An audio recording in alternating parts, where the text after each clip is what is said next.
The city of New Antioch is the chief bastion of the church. It's the home of all our hopes, and the main fortress of the faithful, stemming the tide against the heretic legions. It is famed for its walls that have never been breached despite many furious assaults, and remains unconquered to this day. It is defended by strong walls with hundreds of anchorites entombed in them, and flanked by 77 towers. The ancient city of Antioch was fortified in 1102 in order to resist the forces of hell. However, it was destroyed by a mysterious demonic weapon in 1545. But a faithful garrison remained despite the lethal demonic energy emanating from the crater.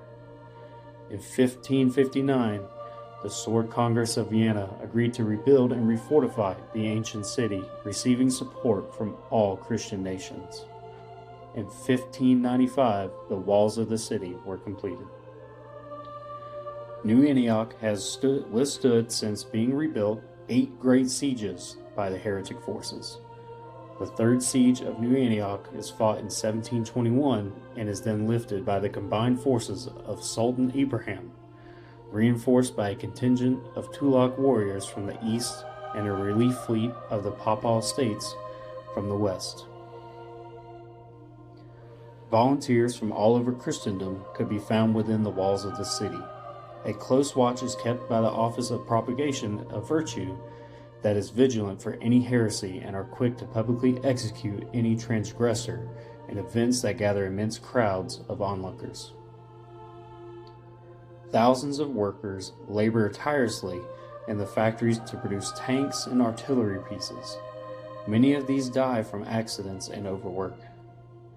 In techno laboratories, the church works on creating communicants. A garrison of English super heavy mechanized heavy infantry are garrisoned at all times in the walls. Veteran troops of mechanized heavy infantry that have 30 years of service are recalled to serve as household troops for the Duke and given flying machine armor like the one the Duke himself uses. In today's video, I wanted to cover more of the infantry units and how they might be used in the tabletop. Hopefully this gives more people insight to how these units function in your warbands and how they shape the battlefield. Heavy mechanized infantry of New Antioch are best understood not as soldiers, but as doctrine made flesh. Steel-clad, relentless, and built for a war that has long since abandoned the idea of mercy. If you imagine 2 commanders speaking across a war table, map stained with oil and ash, the decision would sound something like this. "Why would you keep investing in so heavily mechanized infantry?" one commander asks. "Because nothing else holds the line like they do," the other replies. "Not against this war." And that's the core of it. New Antioch's heavy mechanized infantry aren't just durable, they redefine what durability means in trench crusade. Encased in thick, sanctified armor plating and often augmented with servo-assisted movement, they exist in that rare space between infantry and walking tank. Where most factions rely on positioning, speed, or numbers, New Antioch leans into inevitability. Some might say they're slow, but they're not meant to chase. They are meant to advance. And that distinction matters. Against factions like the fast-moving skirmishers of the Alba or the unpredictable horrors fielded by the Iron Sultanate, speed becomes a liability if it leads to overextension. Heavy mechanized infantry instead force the enemy to react. Their presence compresses the battlefield, denying space and punishing aggression. Take the Iron Sultanate, for example. Their genetic alchemy produces terrifying melee specialists, creatures that thrive on closing distance and overwhelming opponents in brutal close combat. Against lighter infantry, they excel, but slam them into a wall of mechanized Antioch troops, and suddenly their momentum falters. The high armor values and damage mitigation rules mean those initial charges often fail to secure kills, leaving the attackers exposed to devastating counterstrikes. Some might think they're just defensive units, but that's not even close. Because once equipped properly, heavy infantry become terrifying offensive platforms.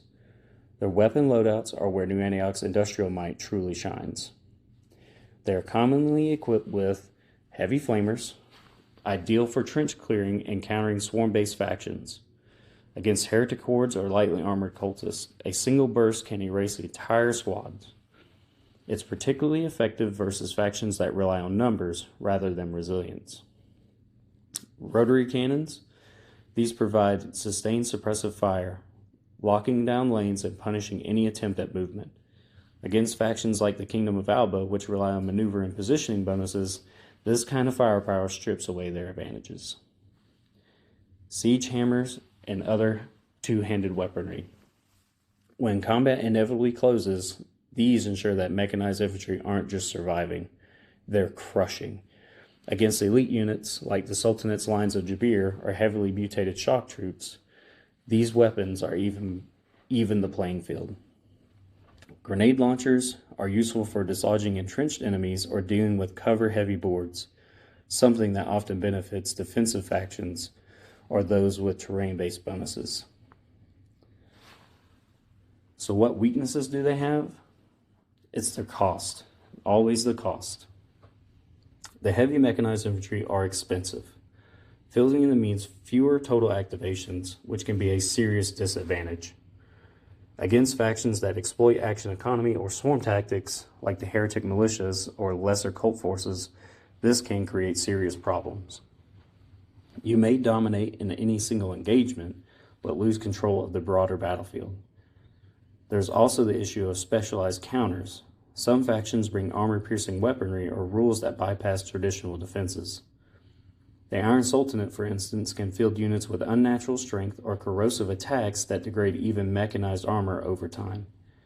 Meanwhile, other certain forces may rely on precision strikes or buffs that allow them to punch way above their weight.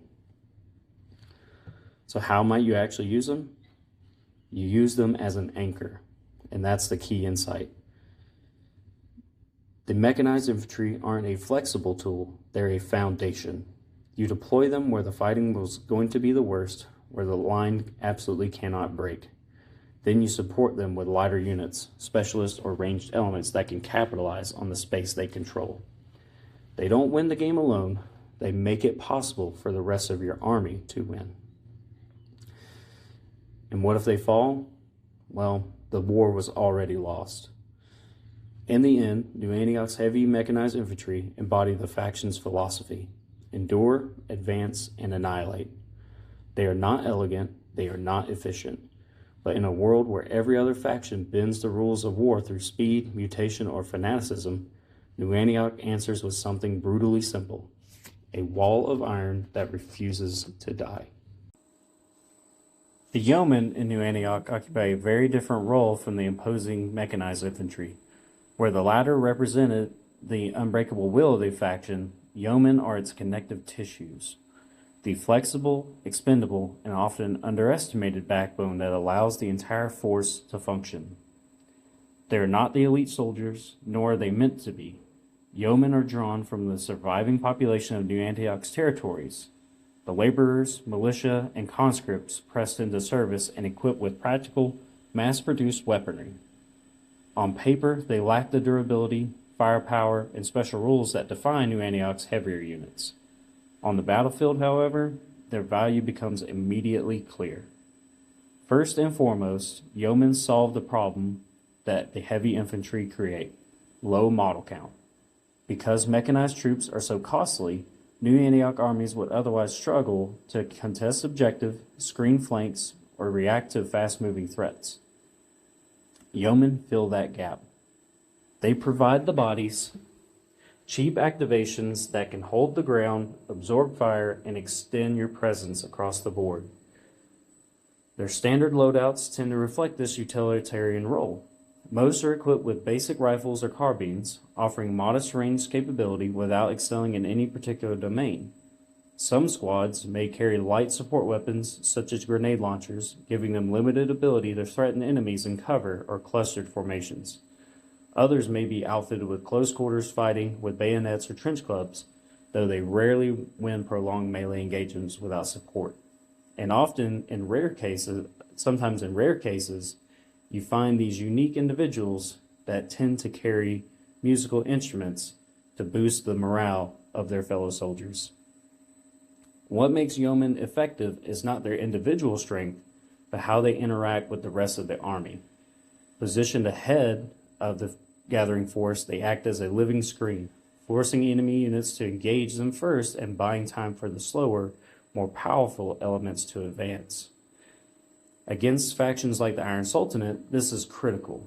Sultanate units often rely on explosive charges and high-impact melee attacks. Feeding them the yeomen blunts that initial momentum and leaves them exposed to counterfire from the heavier Antioch units. Against more mobile factions, yeomen serve a different purpose.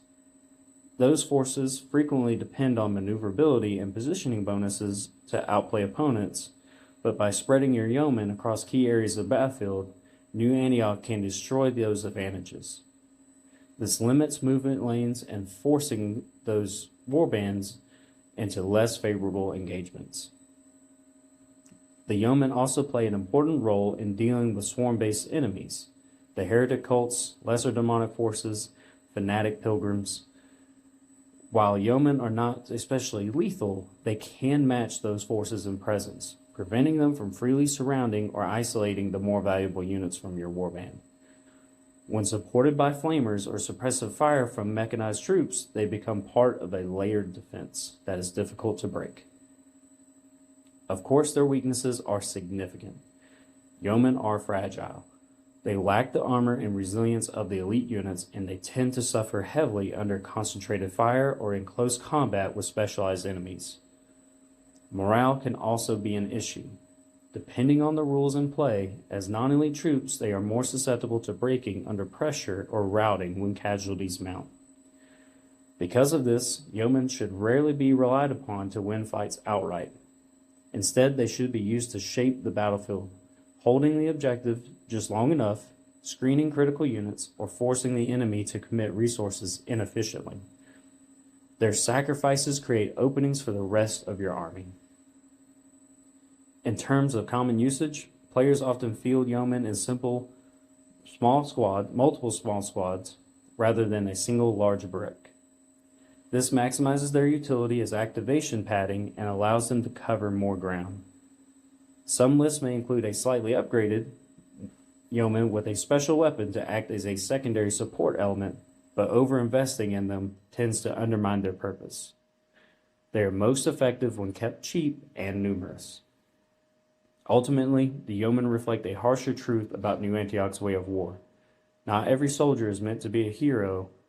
While the heavy mechanized infantry and lieutenants stand as symbols of strength and endurance, yeomen represents something quieter but just as important: a willingness to hold the line even when survival is unlikely. So that is something stronger than can advance behind them. They are not the hammer, they are the ground the hammer stands on. The lieutenants in New Antioch sit at a critical intersection between doctrine and execution. If the heavy mechanized infantry are the will of the faction and the yeoman its body, the lieutenants are the mind, responsible for translating rigid strategy into moment-to-moment battlefield decisions. Unlike the frontline troops, a lieutenant's value is rarely measured in raw damage output. Not that they're not capable of raw damage output, but more so instead their importance comes from command presence, the ability to enhance nearby units, stabilize formations, and ensure that New Antioch's inherently slow, methodical playstyle doesn't collapse under pressure. At a basic level, lieutenants function as force multipliers. New Antioch units, especially yeomen, often lack the innate reliability seen in more elite or specialized factions. A lieutenant offsets this by improving consistency, whether through rerolls, morale stabilization, or activation control, depending on the rule set in play. This becomes particularly important in an army that tends to operate with fewer models. Every failed roll carries more weight, and a lieutenant helps mitigate that risk. Their presence is most strongly felt in mixed formations. A group of yeomen operating alone is little more than a speed bump. The same group with a lieutenant's command radius becomes significantly more effective. They hold objectives longer, they resist morale shocks, and contributing more meaningful firepower. This synergy is essential when facing factions that rely on psychological or attritional pressure, such as the heretic forces or the court of the seven-headed serpent. Lieutenants also play a key role in maintaining cohesion. While mechanized units are individually powerful, they can become isolated due to their slower movement and high cost. A lieutenant positioned correctly ensures that these units remain integrated into the broader battle plan, either by coordinating advances or by anchoring nearby infantry elements that support them. In terms of equipment, lieutenants tend to occupy a middle ground between utility and survivability. Common loadouts often include officer-grade rifles or pistols. They offer reliability, and can also provide extreme reliable firepower downrange. They have melee sidearms available to them, such as sabers, great swords, and other pistols, allowing them to defend themselves if drawn into close combat. Their command gear and relic items, which may enhance their aura effects or extend their influence over nearby units. The occasional access to specialized weapons allows them a unusual secondary type leadership role. Unlike heavy mechanized infantry, lieutenants can be outfitted as frontline brawlers, but that comes at a high risk. This overinvesting in their personal combat ability often misses the point. The real strength lies in what they enable others to do. When compared to other factions, the New Antioch lieutenant fills a more traditional command role.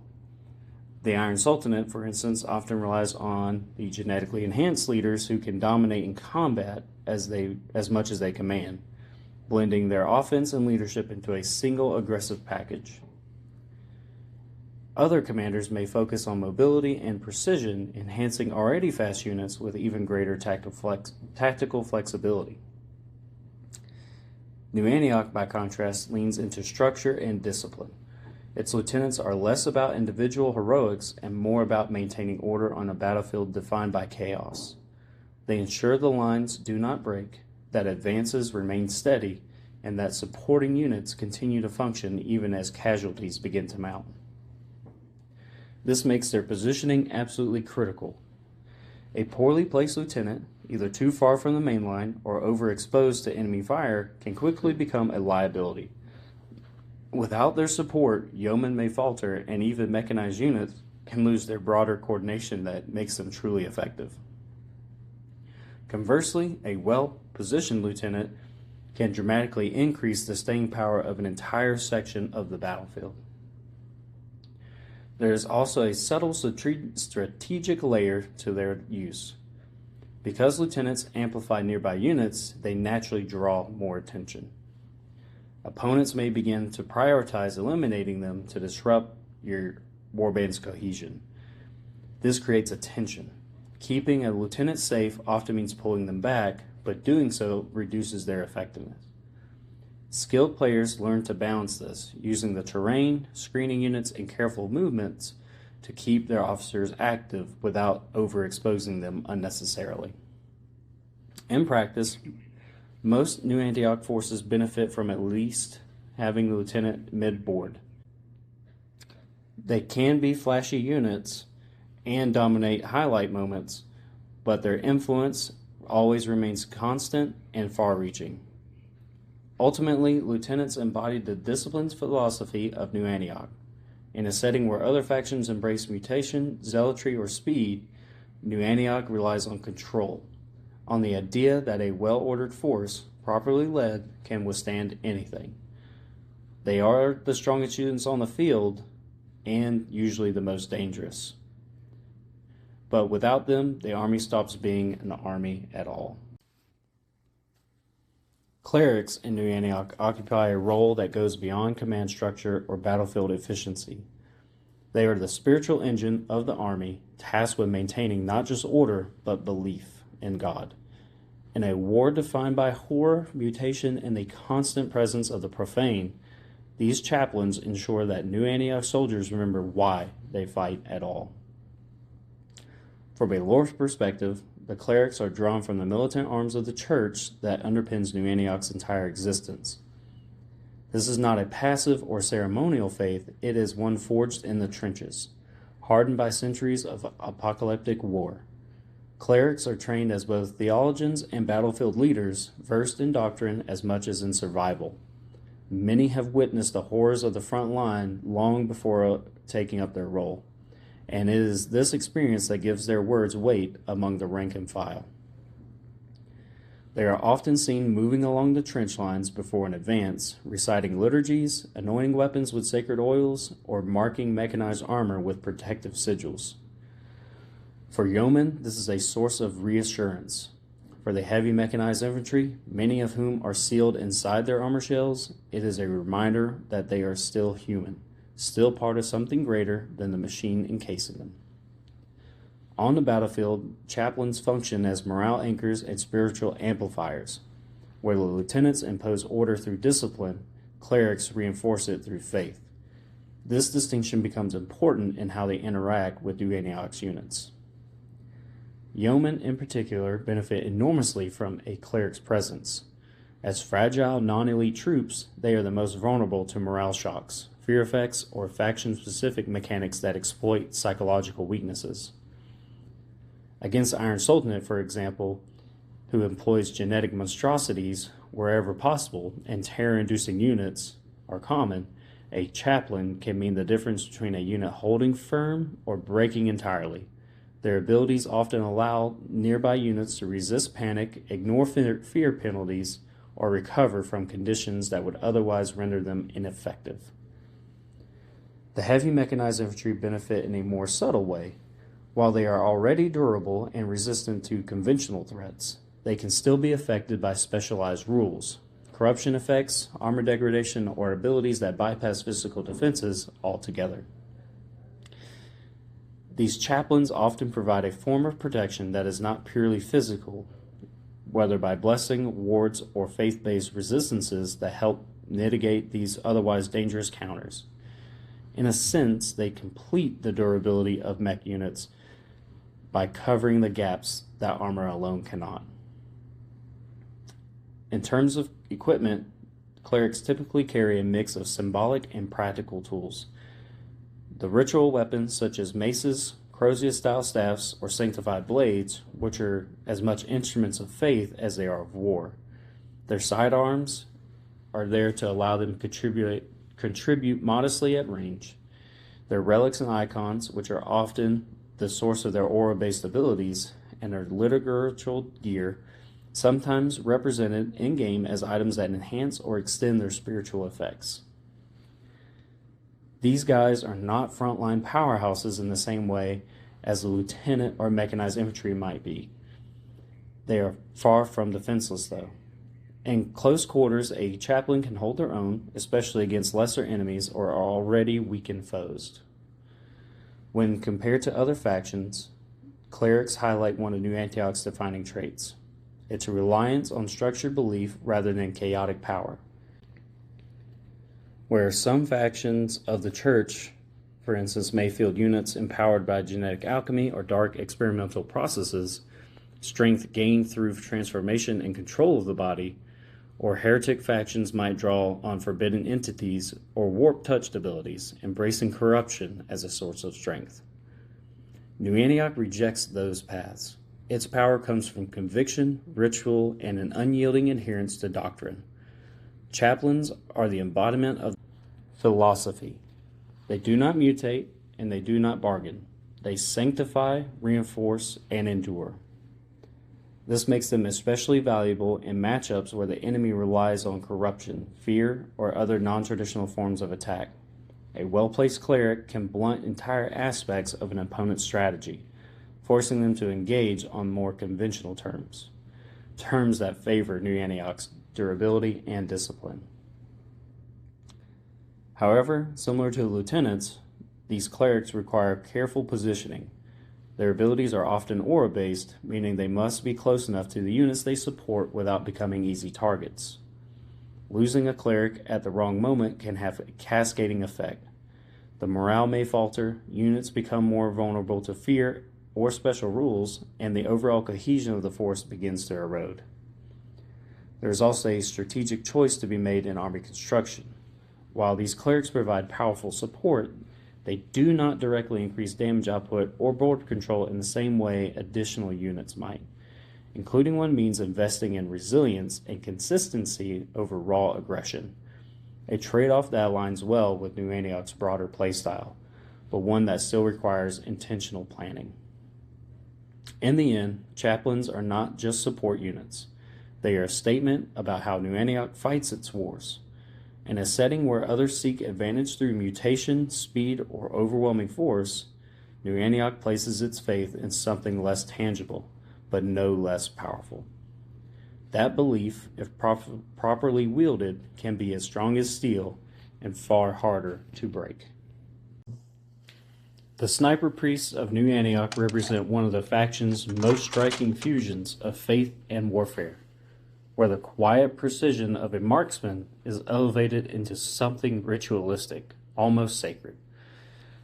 If the clerics are the voice of belief and the lieutenants are its structure, then sniper priests are its judgment, distant, deliberate, and absolute. From a lore standpoint, sniper priests are not merely soldiers trained in marksmanship, they are chosen. Drawn from both the clergy and the ranks of proven sharpshooters, these individuals undergo a form of spiritual and martial refinement that borders on asceticism. They are taught to see the battlefield not as chaos, but as a tapestry of intent, where every moment reveals weaknesses and every life may carry the stain of heresy. Their rifles are often treated as relics, long-barreled, meticulously maintained, and inscribed with scripture or sigils of warding. These weapons are considered instruments of divine will rather than tools of war. Before a battle, a sniper priest may spend hours in stillness, praying, collaborating, and preparing until the act of firing becomes less a decision and more of a culmination of inevitability. On the battlefield, sniper priests fill a highly specialized but extremely impactful role. They are precision eliminators, designed to remove key targets that would otherwise disrupt New Antioch's methodical advance. Unlike standard ranged units, they are not concerned with volume of fire or area denial. Their purpose is singular: identify and destroy. This becomes especially important when facing factions that rely heavily on support units or synergistic abilities, such as enemy leaders, aura providers, or unique specialists. Units that amplify others are prime targets. Against the Iron Sultanate, for instance, a sniper priest can focus on eliminating these genetically enhanced commanders or elite creations whose presence dramatically increases the effectiveness of surrounding units. Removing such a key piece early on can destabilize an entire section of the enemy force. Similarly, against more mobile factions, sniper priests can punish overextension. Those more mobile units often rely on positioning and speed to gain advantages, but that same mobility can expose them. A well-placed shot from a sniper priest can remove a key model that has strayed just slightly too far from support, turning a calculated maneuver into a costly mistake. In terms of mechanics, sniper priests typically excel in high accuracy, long-range attacks, often getting bonuses that ignore cover or reduce the penalties for extreme distances. Precision targeting, allowing them to single out specific models and bypass standard targeting restrictions. Conditional bonuses tied to faith or rituals. Their improved effectiveness against corrupted, heretical, or otherwise marked enemies.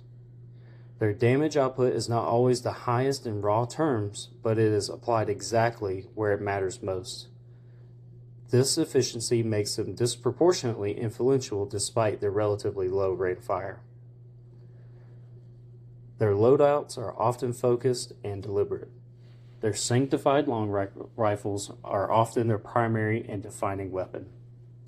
They do not need any optical or ritual targeting aids other than the ones that are applied to the weapons from the church.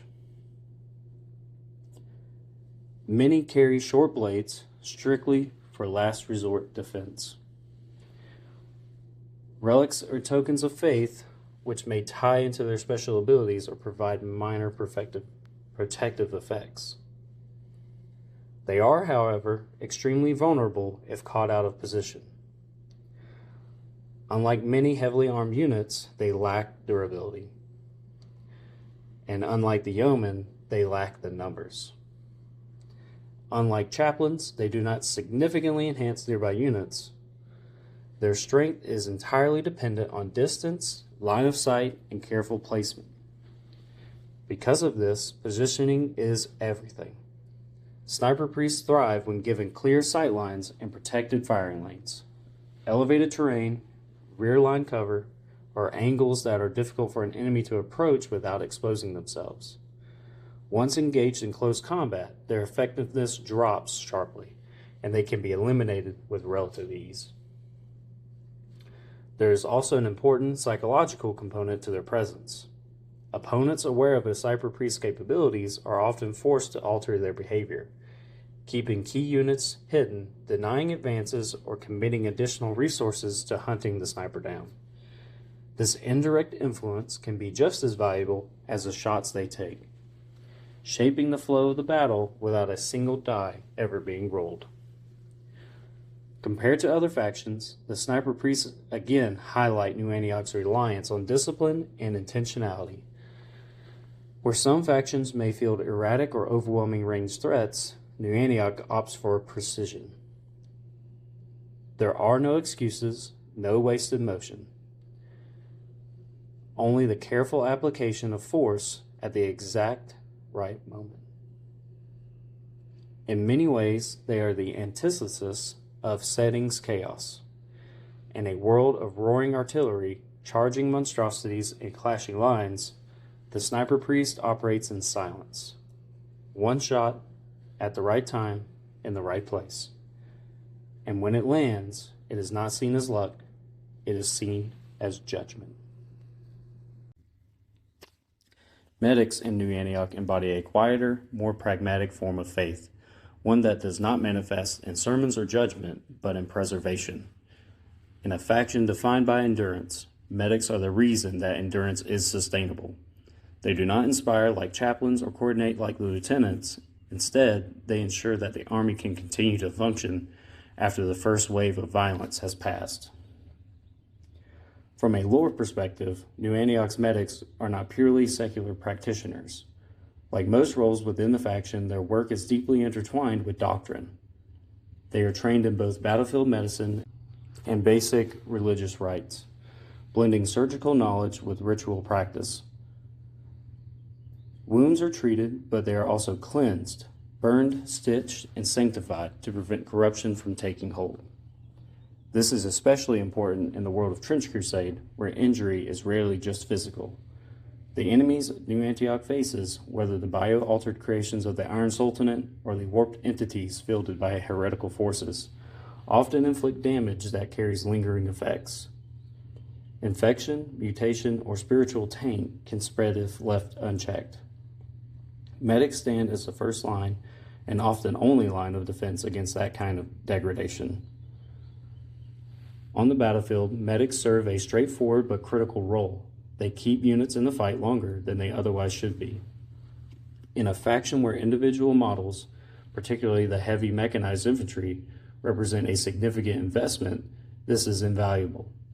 Restoring even a small amount of durability or negating a debilitating condition can preserve a unit that might otherwise be lost. Their impact is most noticeable when paired with high-value targets. A mechanized infantry model would be normally worn down over several turns, can instead remain operational, forcing the opponent to commit even more resources to bring it down. This compounds with New Antioch's natural resilience, turning already durable units into persistent threats that are difficult to fully remove. Yeomen also benefit from medics, though in a different way. Because yeomen are more expendable, medics are less about preserving individual models and more about maintaining unit cohesion. Preventing a squad from collapsing due to accumulated losses or status effects can keep an objective secured for a screening line intact just long enough for it to matter. In terms of typical capabilities, medics often provide the healing or recovering abilities, restoring lost wounds or mitigating ongoing damage, condition removals, addressing effects like poison, fire, corruption, or morale penalties, depending on the matchup, stabilizing mechanics, preventing models from being removed immediately or allowing them to continue acting under reduced effectiveness. Their equipment often reflects their roles on the battlefield. The medical kits and surgical tools are often represented as a source of their healing abilities. They are often equipped with sidearms, usually for light and defensive in nature, protective gear offering modest survivability but nowhere near that of the frontline units, and occasionally carrying ritual implements. This reinforces their role in preventing corruption or spiritual harm. They are not combat units, and expecting them to contribute meaningfully to offense is usually a mistake. Their value is entirely tied to timing and positioning, being close enough to key units to provide support while remaining protected from direct engagement. Against other factions, medics become even more strategically relevant. Like the Iron Sultanate's reliance on high-impact attacks means that surviving an initial hit can be the difference between losing a unit and stabilizing it. A medic can tip that balance. Similarly, against factions that apply damage over time status effects, medics act as a direct counter, undoing or reducing the effectiveness of those mechanics. However, they are not without limitations. Medics can't be everywhere at once, and their abilities are often limited in scope or frequency. Choosing where to commit their support becomes a key decision. Overextending them risks losing a valuable utility piece, and holding them too far back reduces their impact. There is also an opportunity cost in including them. Like chaplains, and medics do not directly increase damage output or board presence. Taking one means investing in longevity rather than aggression.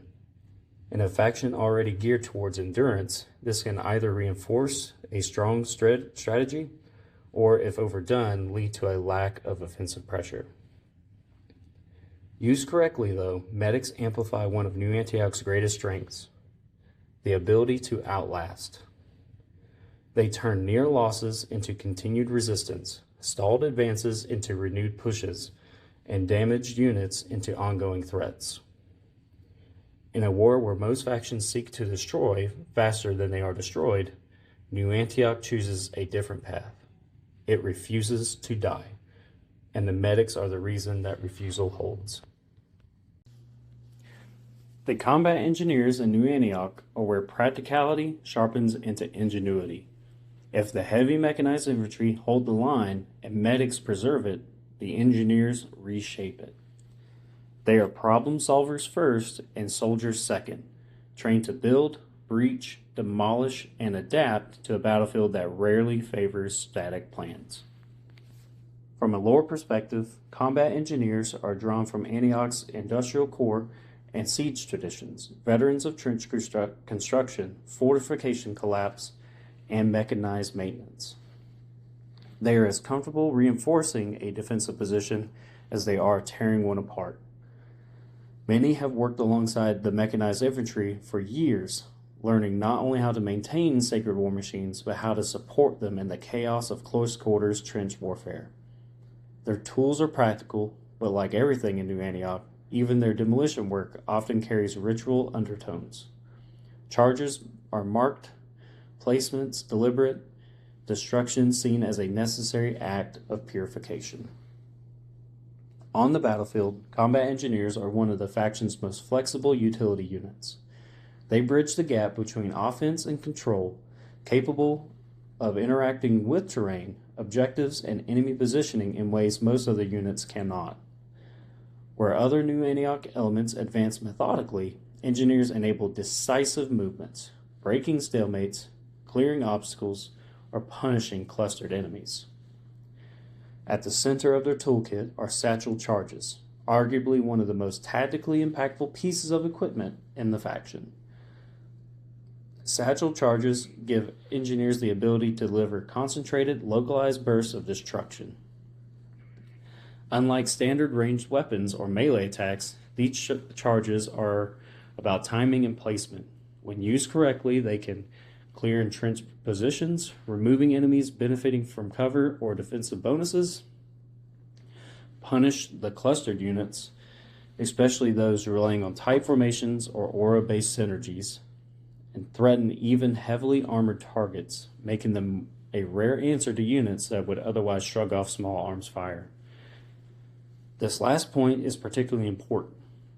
While New Antioch has access to heavy weapons through officers and heavy mechanized infantry, satchel charges provide a more mobile, flexible way to deal with high-value or resilient enemies. A well-placed charge can cripple or outright destroy targets that would otherwise require sustained effort to bring down. Against other warbands, this gives combat engineers a unique role. Take the Court of the Seven-Headed Serpent, for example. Their forces often rely on layered synergies, overlapping abilities, and units that become significantly more dangerous when operating in close proximity. This clustering, while powerful, creates an inherent vulnerability. The combat engineers can exploit it. A satchel charge placed into the heart of such a formation can disrupt multiple elements at once, breaking those synergies and forcing the opponent to either spread out, reducing their effectiveness, or risk catastrophic losses. Beyond the satchel charges, combat engineers may also bring shotguns with trench shields, making them effective in tight environments, more demolition tools and breaching gear, useful for interacting with terrain or specific mission objectives, along with utility equipment. Their entrenching tool is often relied on in melee. They are not as durable as mechanized infantry, nor as expendable as yeomen. This puts them in a middle ground where positioning is critical. Engineers need to be close enough to influence the fight, but protected enough to survive long enough to use their tools effectively.